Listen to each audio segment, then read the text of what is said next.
Sometimes our journeys aren't as straight as we think. There are many bends, bumps, and turns along the way, and sometimes a new calling makes us take a complete different route. Hi, I'm your host, Olivier Bousset, and in today's episode we talk with Zoe about her own journey from digital content agency founder to becoming the CEO of Daddy Digest, a publication for dads. We explore the ups and downs and the aha moments along her journey that opens up new opportunities, and so much more. Hi, Zoe. How are you doing? Good. How are you? Excellent. Thank you. Thank you for joining us on Business on 101. So let's just jump right into it. Please introduce yourself and Daddy's Digest. Sure. Hi, everybody. I'm Zoe Share. I am what they call a serial entrepreneur. I love entrepreneurship. I started working on Daddy's Digest after I acquired it in early 2021. And Daddy's Digest is a fatherhood publication. So it's focused on the voice of fathers, amplifying that voice, questioning what it means to be a dad, how we can show up for our children, and how we can show up for ourselves. And I mean, obviously, I'm not a dad and I'm speaking as if I am, but it really is my job to help dads do that tough work, have the hard conversations. And, as a parent myself, when people can be more comfortable with they can be more comfortable with their children and their family legacy. Through Daddy's Digest, we're doing something called the Dad Cave, as well as online courses for dads. And it's just been a complete blast. Sounds exciting. So what was the aha moment, the spark behind this project? How did they sort of come together? Yeah, so my business before Daddy's Digest is called Schmooz Media, and it was a marketing agency that I started when I was 25. And long story short, the founder of Daddy's Digest was looking for support in social media content creation. And one thing led to another, and he said, I don't think you want to be the agency of record. I think you want to buy it. And I said, what? And that was the beginning of a conversation, which led to me buying Daddy's Digest and turning it into the vision that I had imagined from an agency point of view. My whole life changed. I can imagine. Did you hit a roadblock when you bought this? Because obviously it's such a change from the agency where you knew everything, you had years of experience, to suddenly running this new business and having acquired it. Was there any major roadblocks that you felt like, oh, I did not see that coming? Yeah, I would say a couple. I've worked with publications before as a content creator agency, but this was being the publication, right? So there's, between 2 and 15 articles coming at me every week, coming at the publication every week. There's people wanting to advertise. It's the other side of the coin, right? We're now an asset. Daddy's Digest is an asset that can help other businesses, other individuals, other fathers, whereas an agency is a service provider. So I think my mindset, and one of the reasons I decided to leave agency, was that my mindset was as a service provider rather than as a publisher. And of course, a publication can be a service too, but it became a limiting belief running a publication like an agency. And I really wanted to focus on running a publication that was future centric as opposed to staying where I was in that moment. Yeah, that's really interesting. And so sort of looking at this publication, because it is a step away from what you were doing before, what is one of the key things that you've taken from your past business to be able to grow your audience? Yeah, I feel really lucky that I have all the experience in digital marketing and building community. So there's a few different things. And to be honest, I haven't cracked every nut yet with Daddy's Digest. So great content and great community is at the center of everything that I've always done. And getting to know this audience has been imperative to our success in growing that audience. So I had to learn from myself, and there's always data from the past, but I had to learn from myself with the contributors that, I was building relationships with over the last 9 months, what content really spoke to the audience. And I had to look at it from two lenses. One, what are men and fathers searching for on Google that would lead them to Daddy's Digest? And what are they from a public facing perspective, liking and sharing on social media. And they're two very different things. So I'll give you some insights into that. So on Daddy's Digest, historically and now, a lot of men are searching for things privately on Google that have to do with consent, sexuality, relationships. So things like, I'm not sure I love my wife anymore after having kids. I'm not sure, like, my wife wants to formula feed and I'd rather her breastfeed.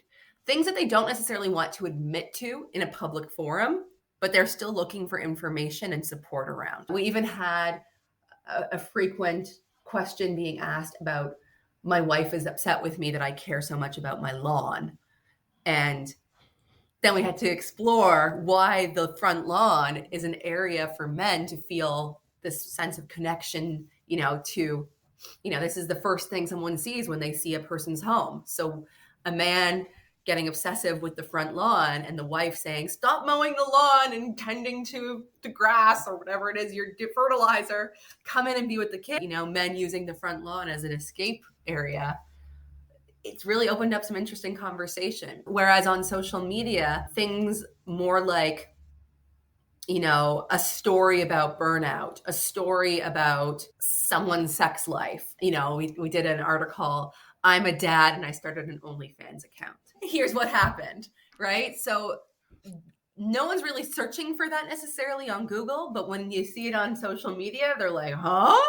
I want to hear about that dad's experience. So we're really going there. We're thinking about the curiosities and we're following what the audience is saying. So then, like in a burnout, we've put out, okay, here are 4 stages of burnout for dads to be aware of. And then people in the audience comment, right? We have about 900,000 people in our audience. They comment, I think I'm in stage 2. I think I'm in stage 3. What does it mean if I'm doing this? And then we're able to add more value based on those questions. That's super interesting. Certainly about the OnlyFans. I'll have to read that one. But it's really interesting that divorce and separation is a huge one. I'm not surprised. My child is coming out to me as trans, as gay. What do I do as a man, as a father? These are big topics. Yeah, and I think it's super interesting that your publication gives them a voice to do this. So, and do you feel in this case, like with so many people that follow you, do you get a lot of interactions with you as the publication? Different platforms lead to different activities. So people, interestingly, with men and fathers, I do find that they will take the link and share it privately more. That's very true. Yeah, they'll be like, I'll give you a perfect example. Someone said to me in a Zoom call, so, like, do you have an article about non-binary stuff? Because my kid says they're non-binary and I don't really know what it means. And it's interesting. You can go look up non-binary, but someone wants to hear it from another dad's perspective. And then I was like, oh, sure. Yeah, here's an article about a non-binary person who was a woman, gave birth, and then transitioned to non-binary. So now she looks like a man, but she is called mama and she is called they.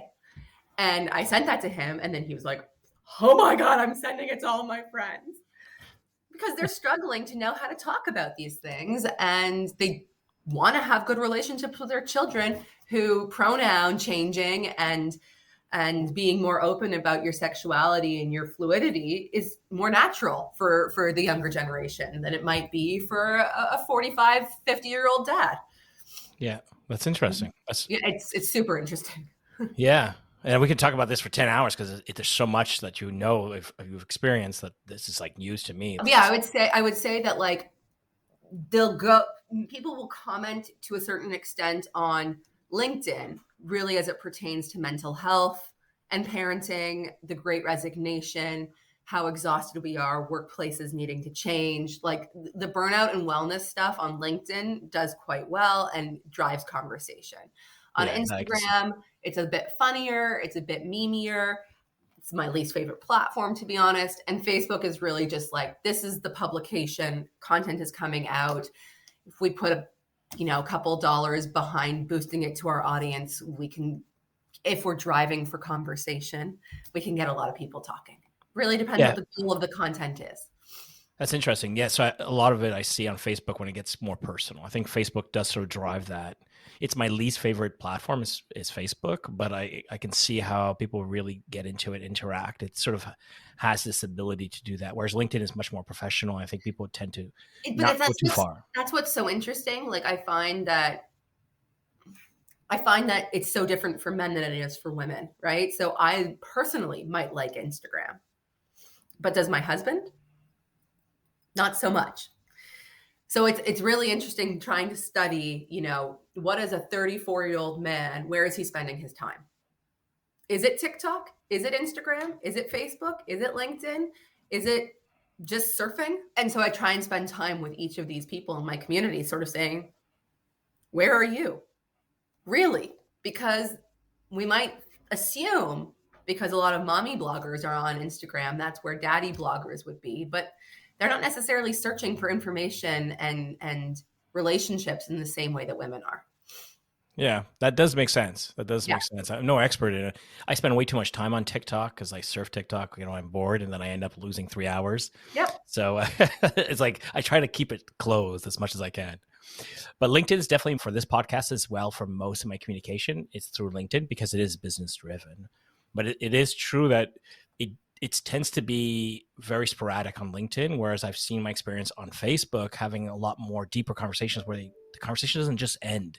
Whereas LinkedIn sort of, doesn't go as far as deep as I'd say that Facebook does. In my That's why experience. we're starting the dad cave, because what we find is that men do want to be a little bit more guarded about some of these more personal things. So we're saying, yeah, these are the public places to go talk and find content from Daddy's Digest. But I'm really much more interested in saying, what can I do for the 10% of people from that huge audience that want to do more, want to take it a step deeper, really, really are looking for true, genuine connection, right? Because ultimately, social media is a great tool, but building a real relationship is more valuable Yeah. in all the ways.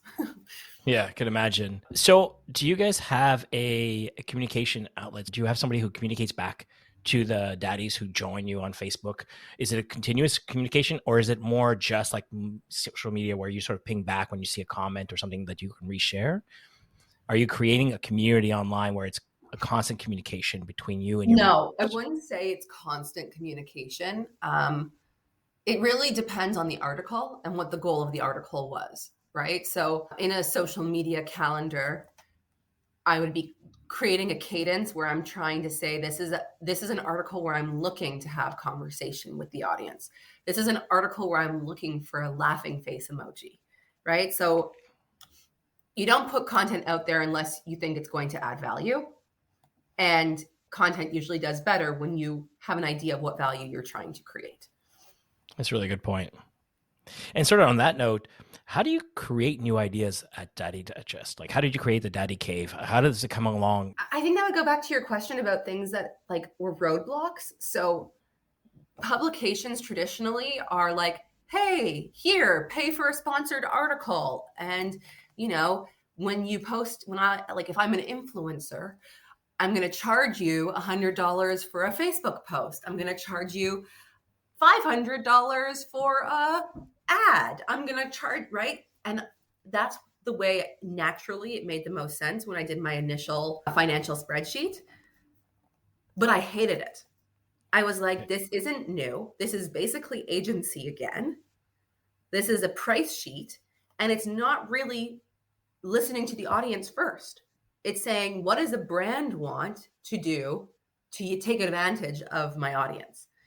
And I was like, oh, no, I want to think, what does the audience want and need? So it really, and I really do think that having an agency muddled my thinking around that at the beginning. And so as I sort of stepped back from agency and dove more into Daddy's Digest, I kept thinking, I don't want to just work with one brand on a $1,500 article. I don't want to sell my audience in that way. I want to add more value to the people who helped to build this. And I just started asking questions like, Would you want to get together with other Daddy's Digest contributors? Would you want to, I would just ask the people who were in the community. And it became very clear that there's a gap in the marketplace for, there's men's circles, men's talking groups, but none of them are centered on fathers or fatherhood. Some of these groups are more like, if you're a manly man, you'll go light a fire this week. Next week, we'll chop wood. And the men that I'm talking to are saying, like, taking my daughter to gymnastics is manly. And I'm like, yes, it is. Yeah, you be that man. That's my friend. I want to create a space for those men, the men who are being manly in a way that allows for open communication, children feeling like they can be vulnerable and their best selves. And the men who are saying, I've been trapped at home during this pandemic and I need an outlet. I don't know how to meet other dads right now. Just getting together for a birthday party takes 10 hours of figuring out, how am I supposed to actually build a relationship with another dad without my kids interrupting me, without feeling awkward. Yeah, interesting. Yeah, Daddy's Digest is a place for dads who have already decided that they want to show up for themselves because they believe that when they do that work, it will help their relationships with their children. Yeah.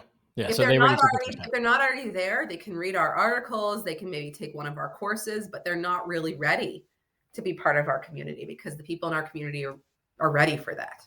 They've already bought into that idea. Nice. Yeah. Hey, that's interesting. Actually, I didn't know you did courses. So was it something that you started or was it always with Daddy Digest from the previous owner? No, I started that as well. Daddy's Digest was only a publication, a very strong publication and with a strong contributor base. But again, I looked at what different people in that community are offering. Why are they coming and telling their stories on Daddy's Digest? What I find is that people want to share their knowledge. People want to share what they've learned. And first and foremost, I was a teacher.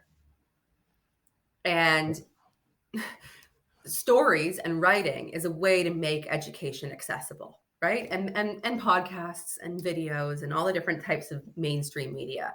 And that's why I acquired Daddy's Digest, because I believe this was a topic that needed to have a voice to it in the unique way that we're doing it. But then there's a next level, which is how can I level up? And there was really nothing other, like, save for like a one-off course here and a one-off course there. There was not a marketplace of education that had dads in mind. So when I took, like, our daughter is just turned 4, we were looking for, some behavior management techniques.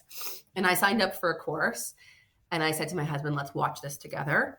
And it was, I'm not going to say what it was, but it was kind of like Selling Sunset or Desperate Housewives around toddler behaviors.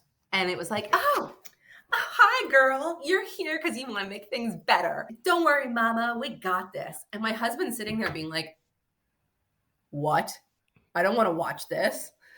It was really useful content, but it was made bubblier, lighter, champagne-ier. I was like, oh my God, do I really have to sit through this in order to get the information I want? And I was like, can't this just be more scientific? And I was like, oh my God, if this is how I feel, how does my husband feel watching this?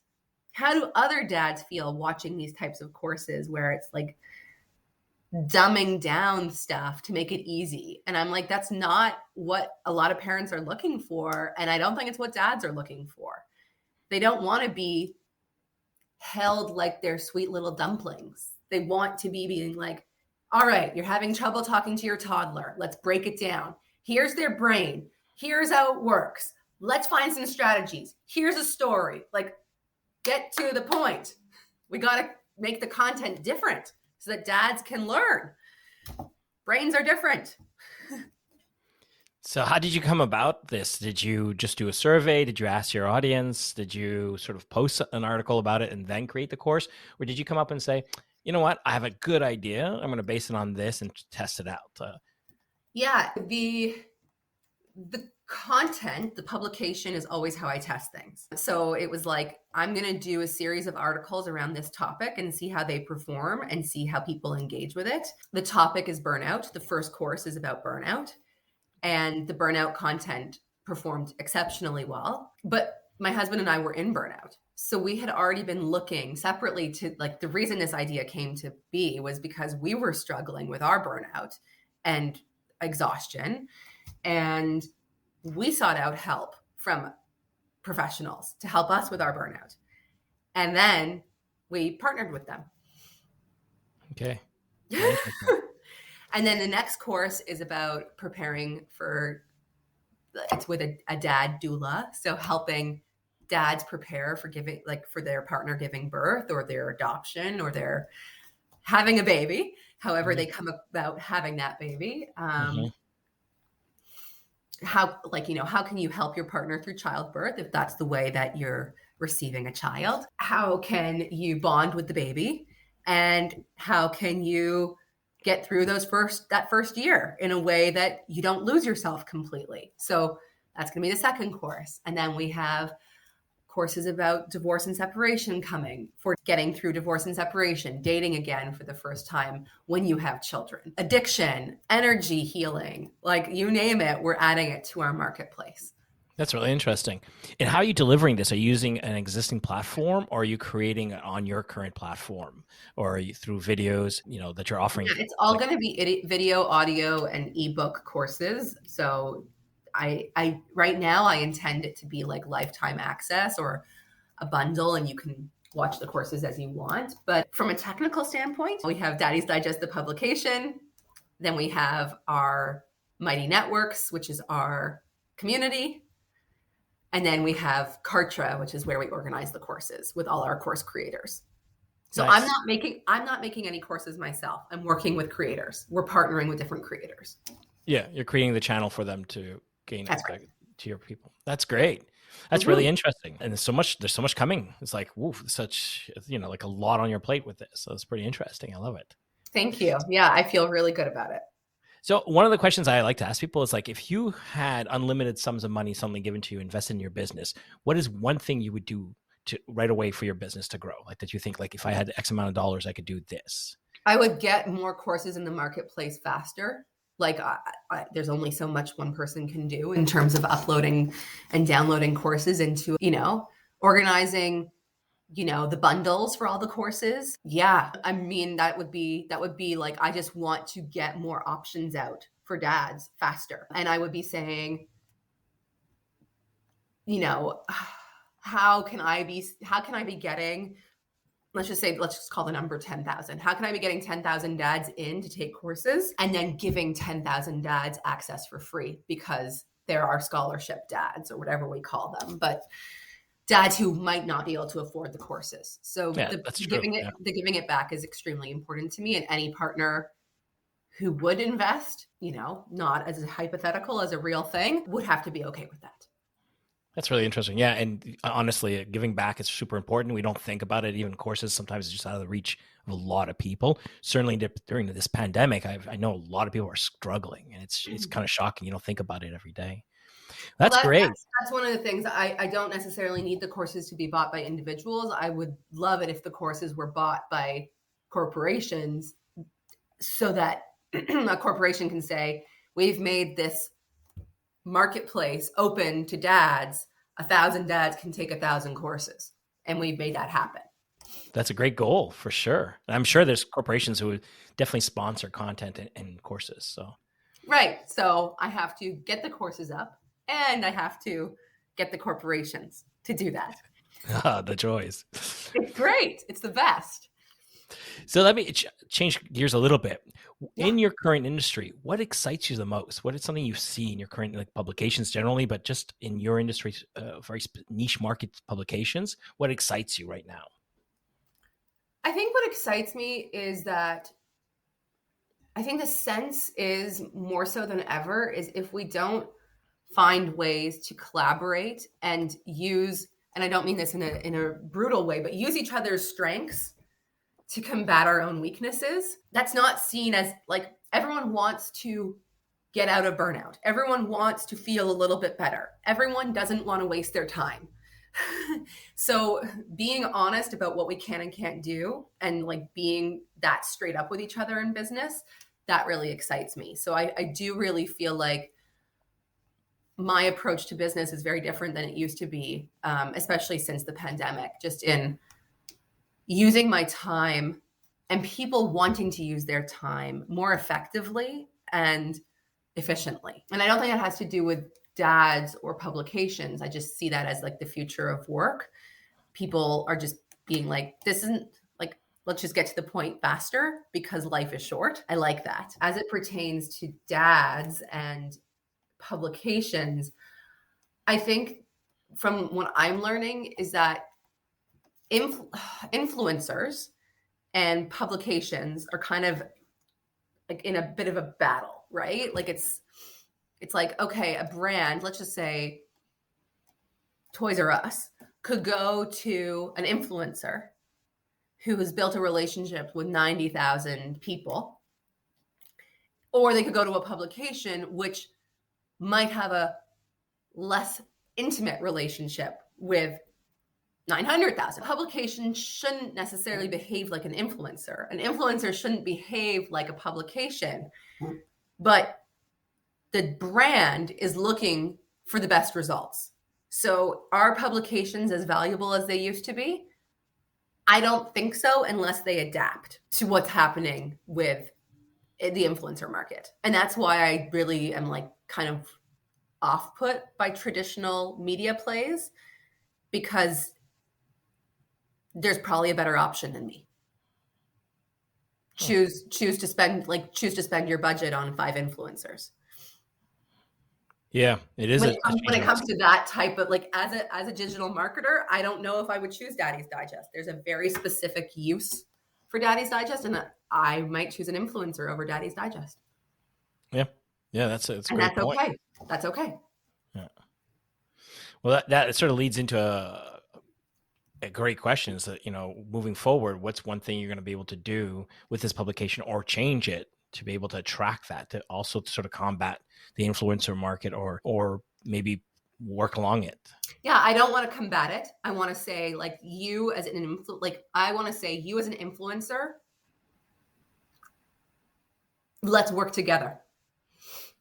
I'm not trying to take from your bucket of sponsored content. What I'm trying to do is amplify what you've done so that you can create revenue streams from the learnings you've had. So if there's a dad influencer right now who's got 100,000 followers and I have almost 1 million, let's come together, build a course, profit share, and create more value. I don't need to compete for a post. I just need to compete to make the best content possible for as many people who are interested as possible, right? Like, let people focus on their buckets. That's okay. Yeah. Collaborate, don't compete. Yeah. That's brilliant. I love that. And I think that's going to happen a lot more. I started seeing a lot of micro influencers changing their formats and working alongside with other people. And I think brands themselves are trying to realize the value of both. When I say to brands, like when I do talk to brands about traditional campaigns, I'll be like, look, I'm not going to do it. I'm going to bring in 3 dad influencers to do it with us. And they're like, huh? I'm like, yeah, that's part of my world. Like, all the people I publish have their own platforms. They're all more talented than me. I'm just helping unite everything together. I'm a connector. And then the brand is like, wait a second, you mean you can get us an Aboriginal dad to do the campaign, and it'll have the reach of Daddy's Digest and their reach? And I'm like, this is not that complicated. Yeah, you would think, but yeah, to some people it's magic. But it's I think that's marketing in general. I think people look at it as like magic, right? Yeah, it takes really good communication and transparency, but like, build the relationships, do the work, show up for people. But that takes experience. That takes experience that from somebody who's done it. It's not something that's everybody just sees right off. Everybody sort of sees what they've been told and I've been taught. I don't know if everybody has that in that has that capacity. That Yeah, sense. Yeah. yeah. I It's just like, something else you can I fake don't it. want to say that I look at people as like commodities, but I say, listen, you know what your value is, you know what you can create. I don't want to trample on that. I see it. I believe it. How can we work together? And I'm not trying to take advantage. I'm being very blunt and direct. This is what someone wants. This is the opportunity we have. Is that enough money for you? Is this enough money for me? Great. And forget all of that stuff. Does this actually help anybody? Is this just us filling in the void with our insecurities and our need to make money, or does this actually help dads? Yeah, that's a great point. And Well, you have to answer all of the above. yeah, exactly. Start with the does it help, and then go from there. I get it. That's brilliant. So let's. I want to now know more about you, Zoe, about the entrepreneur side. So, first question: what makes you most productive as an entrepreneur? I think there's two answers to that question. One is the direct thing that first came to my mind, and then there's the one that I thought about a little bit longer. The one that comes to my mind directly is anger. Anger makes me very productive. If Okay, someone that's pisses you. me off, I get a lot done. Wow, That's the direct answer. that's interesting. I never heard that. You're the first to say that.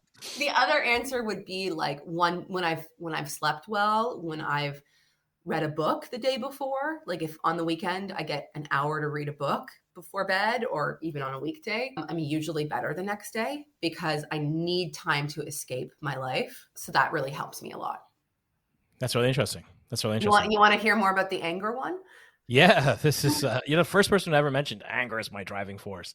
So I maybe don't most think people it's, think it. I think when people say you can't do it, or when people say you're too much, or when people say like, you know, you're ridiculous, or whatever it is, I get angry. I And I don't get understand. angry with them. I get angry once I hang up the phone, and then I get a lot done. It's a driving force.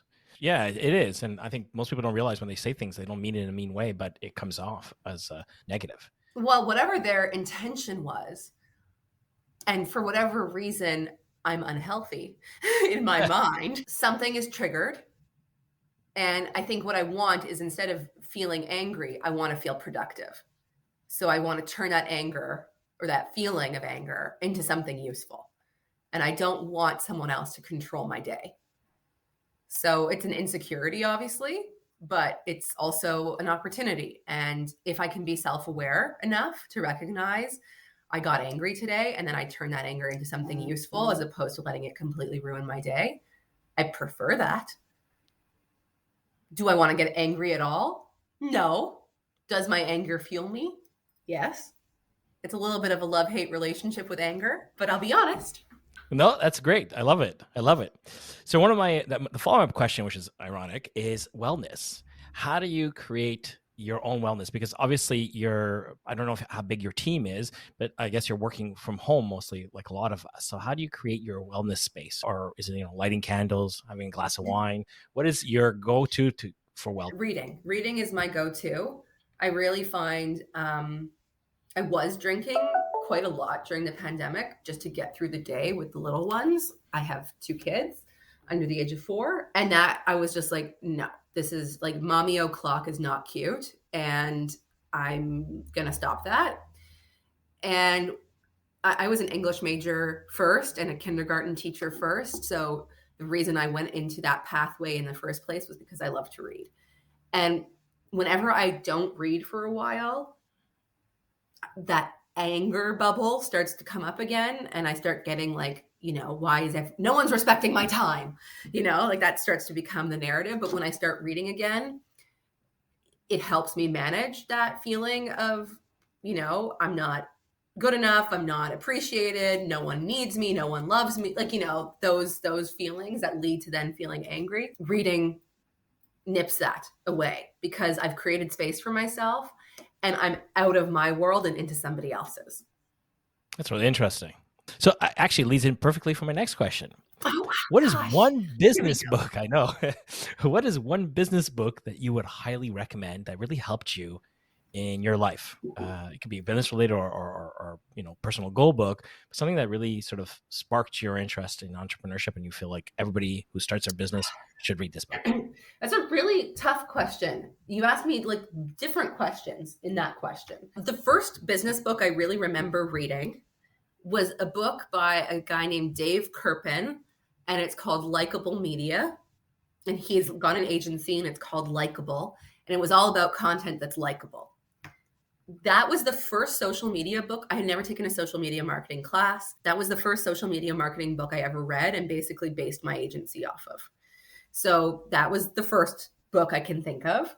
I would say that anything by Brené Brown in terms of like imperfection and like getting to a place of self-awareness is worth the investment every time as an entrepreneur, because you've got to know, like, I can answer the question honestly because I'm willing to be a vulnerable leader and admit these things about myself, but also I can optimize based on that knowledge. I can optimize my day and my experience based on what I know to be true about myself. So understand your patterns and then understand the finances, and you're going to be okay.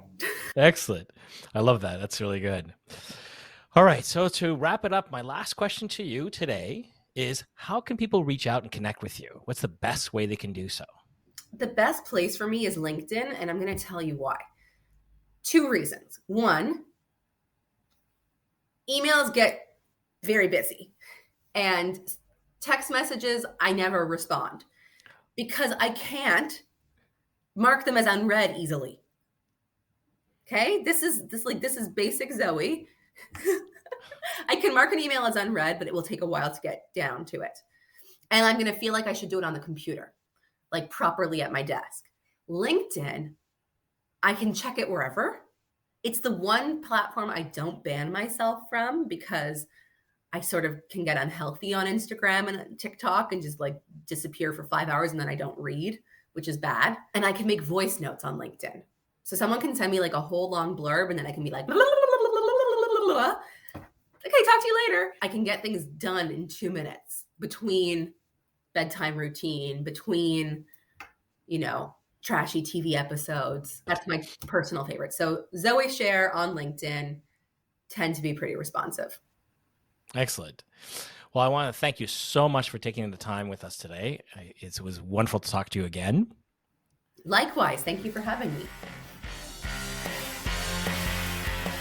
Thank you for joining us today. We hope these podcasts give you some insights from the experiences of the founders, entrepreneurs, CEOs, and business owners who share with us a small glimpse of their journey. And we hope you find some useful takeaways that help you along your own business journey. Like always, please follow and leave us a review.